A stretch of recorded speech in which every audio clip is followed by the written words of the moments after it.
حامدا ومصليا ومسلما اما بعد فاعوذ بالله من الشيطان الرجيم بسم الله الرحمن الرحیم والعصر.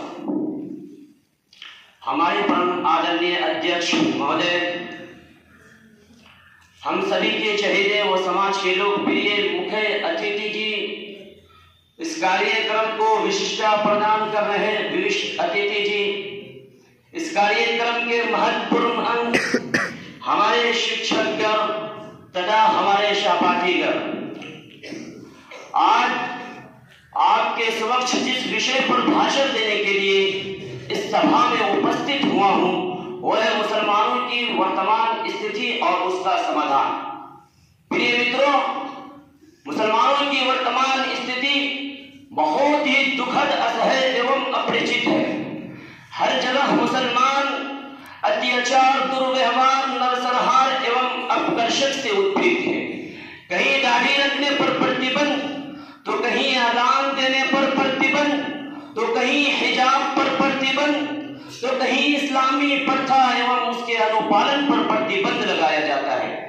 मानो हम अपने बदन के कारण पूरे विश्व में अत्याचार की चक्की में पिस रहे हैं. इन परिस्थितियों से निपटने के लिए मुसलमान कोई भी विश्व स्तरीय पहल नहीं कर रहा. ये सब आश्चर्यजनक है. भूतकाल में हमारी एक विशिष्ट पहचान एवं धाक थी, अपना अलग अलग सम्मान एवं वैभव था, परंतु सब कुछ नष्ट हो गया. हर तरफ अहंकारी अहंकार, असफलता और निराश है. आखिर क्या कारण है कि हमको ये दिन देखने पड़ रहे हैं? किस कारण हमारी ये दुर्दशा हुई है? गहराई से अध्ययन करने के बाद हमें ये ज्ञान मालूम होता है ये सब हमारी दुष्कर्मों का परिणाम है. आइए सर्वप्रथम मैं उन कर्मों का वर्णन कर दूं जिसके कारण हमें ये दिन देखने पड़ रहे हैं. ईश्वर का आदेश है, अल्लज़ीना आमनू व लम यल्बिसू ईमानहुम बिज़ुल्म उलाइका लहुमुल अम्न व हुम मुहतदून, कि जो लोग ईमान लाए और ईमान को शिर्क व ईश्वरवाद से साझा नहीं किया तो उन लोगों के लिए अमन शांति है. इस कथन में ईश्वर ने अमन शांति उन लोगों के लिए बताया है जो ईमान को शिर्क से बचाते हैं. परंतु आज विडंबना यह है कि हम तौहीद को भुलाकर शिर्क को अपनाया है, जिसके कारण मुस्लिम संप्रदाय का सुख शांति नष्ट हो गया. हर तरफ अन्याय ही अन्याय है.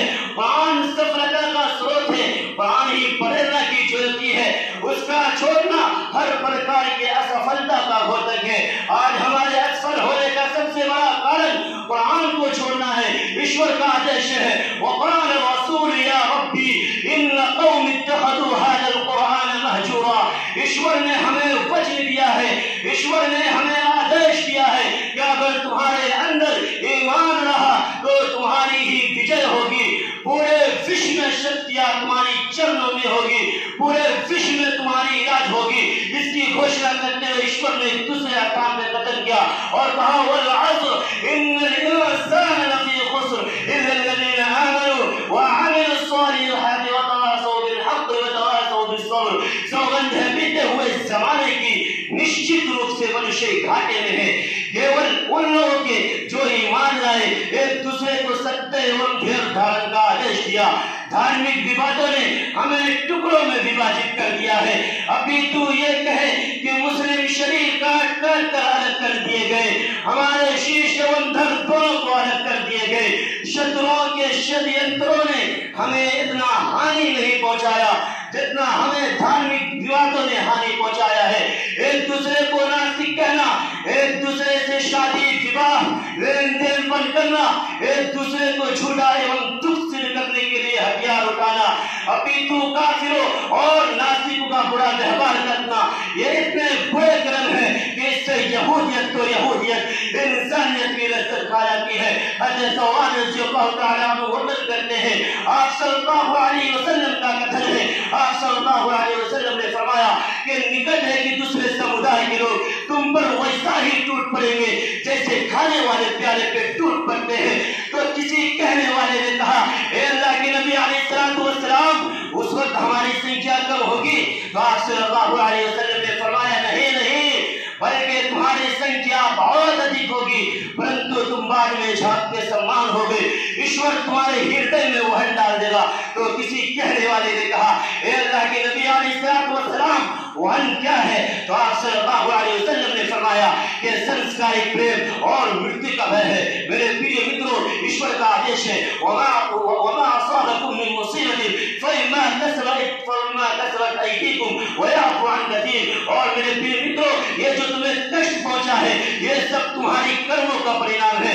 ईश्वर तो बहुत सारी बातों को अनदेखा करके उन्हें क्षमा कर देता है। और तीसरा सबसे महत्वपूर्ण कारण है वो ये है कि हम मुसलमानों का आपस में समझौता करना है, आपस में संगठित होना है, आपस में इकट्ठा होना है, तब जाकर हमारी सफलता ये होंगे। क्योंकि ईश्वर का आदेश है, वअतसिमू बिहब्लिल्लाहि जमीअन वला तफर्रकू, तुम सब ईश्वर की रस्सी को मजबूती से पकड़ लो और अलग अलग गिरोह में न बंटो। अंत में ईश्वर से प्रार्थना है कि हमें संसार में सुख शांति प्रदान करे और शत्रुओं से रक्षा प्रदान करे। आमीन। व आखिरु दावाना अल्हम्दुलिल्लाहि रब्बिल आलमीन। वस्सलामु अलैकुम व रहमतुल्लाह।